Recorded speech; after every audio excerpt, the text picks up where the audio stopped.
নারীদের শাস্তির তৃতীয় কারণ। অবৈধ সম্পর্ক হচ্ছে নারীর শাস্তির তৃতীয় কারণ। মহানবী সাল্লাল্লাহু আলাইহি সাল্লাম যে মহিলাকে স্তনে ঝুলন্ত অবস্থায় দেখতে পেয়েছিলেন, তার কারণ বর্ণনা করতে গিয়ে বললেন, ওই নারী ছিল বিবাহিতা। সে বিবাহিতা হওয়া সত্ত্বেও তার সম্পর্ক ছিল পর পুরুষের সাথে। আল্লাহ তাআলা পবিত্র কোরআনে লজ্জা স্থান হেফাজতকারী মহিলাকে জান্নাতি বলে ঘোষণা করেছেন, সূরা মুমিনুন। অন্য আয়াতে জিনাকারী মহিলা এবং জিনার পরিবেশ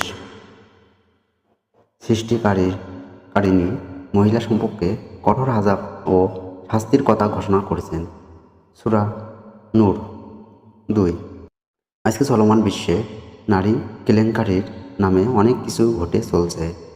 স্বামীর অনুপস্থিতিতে দেবর ও অন্যর সাথে অংশগ্রহণে আলাপ আলোচনার মাধ্যমে পর্যায়ক্রমে লজ্জাকে বিসর্জন দিয়ে আস্তে আস্তে অবৈধ সম্পর্কের দিকে অগ্রসর হয়।